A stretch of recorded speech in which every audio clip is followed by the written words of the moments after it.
Hello, welcome to Trinity Church in Port Alberni. I'm so glad you're here. Come with me, let's go and sit down. Here we go. Let's go inside the church. Oh, have I got some good news for you? Yes, the gospel, it means good news. And this week, I think we'll find together that the readings are very good news indeed. So excited to come and tell you all about this. I'll just adjust my camera a little bit. So I'm going to read it to you and it's going to seem a little bit familiar because what I've done is I've taken last week's gospel reading and this week's gospel readings and put them together because really you can have one without the other because we did and the lectionary does. But really to understand really clearly what Jesus is telling us and tell it and understand it in a way that we know that this is actually really good news, I'm going to put them together. So I'm going to read to you now and I'm going to begin at Matthew 13, verse 24. Let's do it. Jesus put before them another parable. The kingdom of heaven may be compared to someone who sowed good seed in his field. But while everyone was asleep, an enemy came and sowed weeds among the wheat, and then went away. So when the plants came up and bore grain, then the weeds appeared as well. And the slaves of the householder came and said to him, Master, did you not sow good seed in your field? Where then did the weeds come from? He answered, An enemy has done this. The slave said to him, Then do you want us to go and gather them? But he replied, No, for in the gathering of the weeds you would uproot the wheat along with them. Let both grow together until the harvest. And at harvest time I will tell the reapers, Collect the weeds first and bind them in bundles to be burned, but gather the wheat into my barn. He put before them another parable. The kingdom of heaven is like a mustard seed that someone took and sowed in his field. It is the smallest of all seeds, but when it is grown, it is the greatest of shrubs and becomes a tree, so that the birds of the air come and make nests in its branches. He told them another parable. The kingdom of heaven is like yeast that a woman took and mixed with 3 measures of flour until all of it was leavened.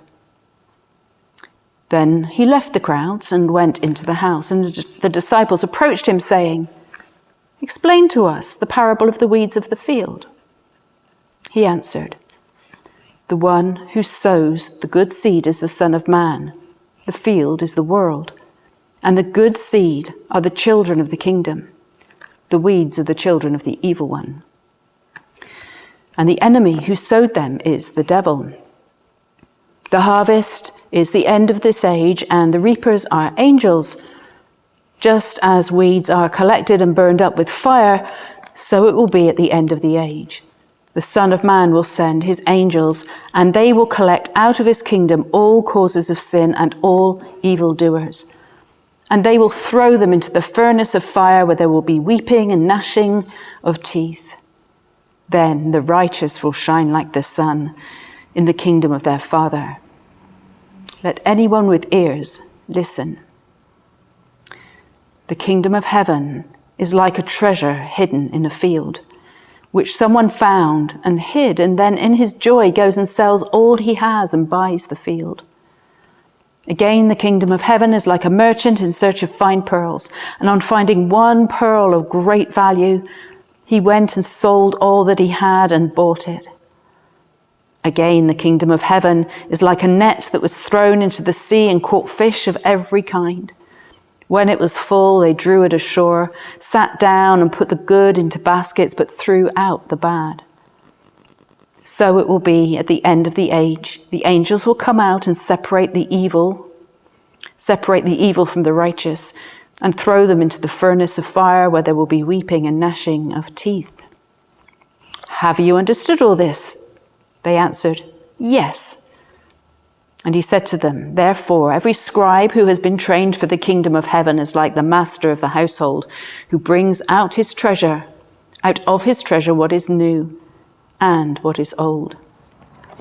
Here ends the reading. So longer than usual gospel reading, but hopefully it's worth it. So I joined last week's, when I wasn't here, to this week's. I say I wasn't here, but I did video my sermon from last week. And if you watched it on YouTube or Facebook, you might think to yourself, oh, some of what she's saying is familiar. Yes, it is, because it was good news last week, and this week, because I've joined in all of those pieces of the jigsaw together, all these other parables, then we get a more complete picture, and it's even more clear that this is really good news for us. So the sermon, I was talking about all these little pieces of a jigsaw, and you can't really get a full picture with one piece of a jigsaw, can you? If you're making a jigsaw puzzle, you need all the pieces together to help you understand the picture. And you might have noticed that each of the parables that I've just read to you begin, the kingdom of heaven is like. So all of these parables given a little piece, which together helps us to understand that which is really indescribable, the kingdom of heaven.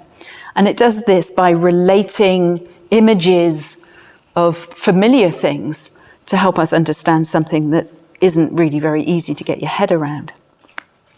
So first of all, we're going to return to last week's parable and also the explanation. Like I said, if you watched last week's video, some of this will be familiar to you. Because in many ways, the other mini parables feed into and qualify the meaning of the main parable, the wheat and weeds. So that parable itself sounds innocuous enough. You could say it almost sounds like a practical lesson in arable farming. It's Jesus' explanation of the parable that's terrifying. The interpretation made by some commentators is bleak. This is my Google of the week, and this is how that reading is often interpreted, and these words are taken from my Google search.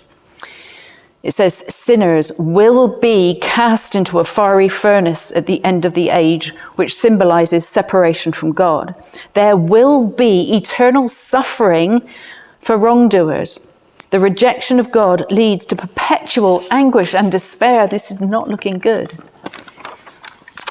So I completely understand, and I get it completely, why we humans love to think that those who have wronged us or those who do terrible and unspeakable things in the world would end up suffering eternal anguish as a punishment. Nice idea, eh? But unfortunately, there are a couple of problems with that delicious fantasy. First of all, we know really that such thinking is beneath us. And if it's beneath us, it's most certainly beneath a God who we know to be love. John's first letter puts this quite clearly. Anyone who does not love does not know God, because God is love. And the second problem is that we are all sinners and we are all evildoers. We can't seem to help ourselves. You'll remember 2 or 3 weeks ago, we had a passage from Paul's letter to the Romans which said, I do not understand what I do, but what I hate, I do. And if I do what I do not want to do, it's no longer I who do it, but sin living in me. Hold that thought. Now, if St. Paul, the Apostle Paul, can't control those impulses to do sinful things, what chance do we have? You see, although we enjoy a fantasy of imagining that the person who has hurt us getting what we think they deserve, eternal anguish and suffering, the chances are that there is someone out there thinking the same thing about us. Someone we have knowingly or unknowingly hurt or offended by our words, our deeds, our actions, our lack of care. So is there any hope, really, for any of us? Well, yes, there is. And some of the reasons for this hope are right in front of us in the parable of the wheat and the weeds, which, as I said, is really good news. It's even there in the opening words of the parable, which said the kingdom of heaven is like, in this case, like someone who sowed good seed in his field. This tells us something. The purpose of the parable is not to give us information about the exact fate of people who fall into the either-or categories of good, bad, righteous, evil, whatever. It's not about that. The purpose of the parable is to give us a picture of what the kingdom of heaven is like, and principally of what the sower, which we're told is a son of man, is like. And it makes it relatable to everyday experience. Now, the danger comes when we mistake one piece of the jigsaw for the whole thing, and this one piece alone can lead us to a wrongful conclusion, just as my Google search suggested. And I'm going to come back to that more thoroughly in a minute. So what we're actually given, and Matthew has very carefully made sure that he's put all of these parables together, because together they tell us more wholesomely, or holistically, I should say, what the kingdom of heaven is like. And they temper and inform each other, and together lead us to that clearer picture of the kingdom of heaven. So what do we have? The kingdom of heaven is like a mustard seed, which a man took and planted in his field. That's the field again. Though it is the smallest of all seeds, yet when it grows, it is the largest of garden plants, and becomes a tree, so that the birds come and perch in its branches. So we already know, because Jesus has explained this, that the sower is Jesus and the field is the world. He was quite clear about that in the parable of the wheat and the weeds. The small seed growing into a massive tree is reminiscent of Ezekiel 17:23, which says this: "On the mountain heights of Israel, I will plant it. It will produce branches and bear fruit and become a splendid cedar. Birds of every kind will nest in it. They will find shelter in the shade of its branches." So a very similar analogy to ours. And in Daniel 4, "Behold, a tree in the midst of the earth, and its height was great.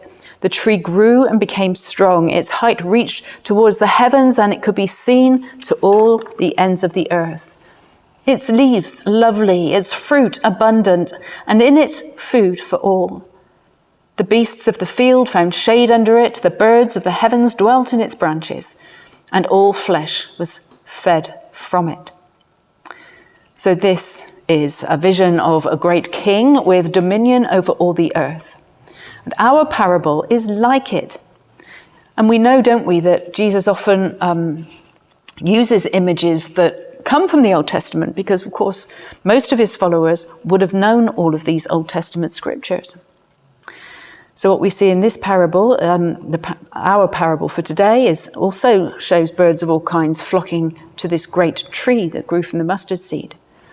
Jesus was a small seed in this life, and then became a great king, king of the kingdom of heaven, and people of all nations, cultures, status, types, and all can find a home in him. And the next parable is very similar. The kingdom of heaven is like yeast that a woman took and mixed into a large quantity of flour until it worked through all the dough. Slightly different translation than the one I read you there, but the same thing. And the interpretation of this is also quite similar. It shows then how something can be apparently small but can have a huge impact. Yes, the kingdom of heaven is like that too. The kingdom of heaven is like treasure hidden in a field. When a man found it, he hid it again, and then in his joy went and sold all he had and bought that field, a field again. Again, we know that the man is Jesus and the field is the world. So then his people are the treasure that he found in the world, and gave or sacrificed everything, including his life, to own the world and rescue his treasured people. Similarly, the kingdom of heaven is like a net. I like this one. A net that was let down into the lake or the sea and caught all kinds of fish. The fishermen sat down and collected the good fish in baskets, but threw the bad away. Now, this one comes round again to be like the parable of the weeds and the wheat. At the end, it says, this is how it will be at the end of the age. Same as the other one, remember. The angels will come and separate the wicked from the righteous and throw them in the blazing furnace. Same again, remember. Where there will be weeping and gnashing of teeth. Again, remember. So what all of this together tells us is that the kingdom of heaven is a place with a great king who starts humbly but becomes great. A place where all are invited to make their home. This is good news, eh? A place where all can be nourished and fed and treasured by their maker. So that traditional interpretation of the parable of the wheat and the weeds, which is echoed in the parable of the net, is not only at odds with the understanding that God is love, it's also at odds with the descriptions of the kingdom of heaven in these other parables. I mean, if it's all about the wicked being burnt up and eternal anguish and suffering, why are these together? Because that's a different story. Now, if you want to know more about an explanation that fits better with all those other parables, watch last week's sermon. Like I said, part of it I'm giving to you today, but there are details in that sermon from last week which I'm not bringing to you today, and that's maybe what you would, if you're still not sure what I'm talking about, go back to that one. It's got more detail. But what I want to do this week is just focus on that tricky ending, the bit that I propose has been misinterpreted in the past. At harvest time, I will tell the reapers, collect the weeds first, to be burned, but gather the wheat into my barn. And Jesus' explanation, just as the weeds are burned by fire, so it will be at the end of the age. The angels will collect out of the kingdom, or the world, or chaos if it's the sea, because the same thing in the parable of the net and the understanding of the sea was that was the place of chaos and danger. All causes of sin and evildoers will be taken out, and then they will be thrown into the furnace of fire, where there will be weeping and gnashing of teeth. Jesus says the fire will burn up causes of sin and the wicked evildoers in the fiery furnace. Now, the Greek word for furnace can imply judgment, but it also implies purification, like ore, which is purified into pure metal by going into a furnace. Now, if you notice, you can pause me and get your Bible out if you haven't got it in front of you now, but you will notice that nowhere does this parable or any other parable in this section that we've read imply there will be eternal anguish. Nowhere does it say that. As a punishment for sin, this is not there. So I don't know why Google thinks it is. What it does say is causes of sin will be burned up. And I'm also suspicious of that translation which says evildoers or the wicked will be burned up. So the Greek word that's used there and translated as evildoers or sinful people or the wicked, in some translation is used like a plural noun, like evildoers, that word. But actually it's not a noun at all, it's an adjective. Now, there isn't a noun there, and in the absence of the noun in the sentence, the word could just as well indicate a state of wickedness as much as it could label individuals as wicked people in that black or white way. You're either righteous or you're wicked. Doesn't this just as likely echo the feeling that something of the sinful nature resides in all of us, that Paul lamented about, that it's sin living in him that makes him do these things he really doesn't want to do. Now, this means that the parable tells us that in the kingdom of heaven, at the end of the age, all causes of sin and all the evil or wicked things that we currently struggle with will be taken away from us, burned up as thoroughly as something tossed into a furnace, thereby purifying us so that we shine like the sun in the kingdom of God. Just as ore thrown into the furnace, they burn away all the stuff, the nasty stuff, leaving a lump of metal that's shining like the sun. These words are taken from Jesus' words in verse 43. So thinking of all this, so I've been away visiting friends for the last 5 days or so, and one of my friends, the one that gave me a bed to sleep in, has just had a pacemaker fitted. And she was talking about it, and she's not able to move her left arm very much currently because the things that they shoved into her heart from the pacemaker to make it work, time has to be taken for the flesh of the heart to grow around the ends of the pacemaker to make it firm in her. So it's not likely to come loose. And when I was thinking about this, I'm thinking this is it. This is the parable of the wheat and the weeds. This is why Jesus says, and I don't know if I've written it down properly, but Jesus says when that the wheat will be uprooted with the weeds if the servants of the master try to uproot the weeds, and like I said, my other sermon explains in more detail what those weeds are. But if they've rooted those evil things are rooted in our own hearts, as Paul suggested that they are. If you try to pull up the weeds, yeah, of course it's going to uproot or damage the wheat. Of course it is, because they're inseparable in this age. Wait till the end of the age. So you might say to me, I've digressed a little bit, but you might say to me, or maybe you've been thinking, in both the parable of the wheat and the weeds and the parable of the net, it says there'll be weeping and gnashing of teeth. Well, doesn't that represent eternal suffering and anguish? Well, two things there. First of all, weeping means sadness or frustration. Gnashing of teeth indicates anger, fury, or anguish. But where does it say anything about this lasting forever? And where does it say who will be weeping and gnashing their teeth, even if it does mean all of these things?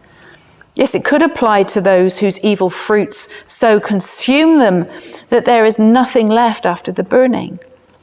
You know, there are people in this world, we don't know these individuals who are in power perhaps, or individuals that we hear about on the news or other stories that come to us, and they just seem so bad that there can't possibly be anything good.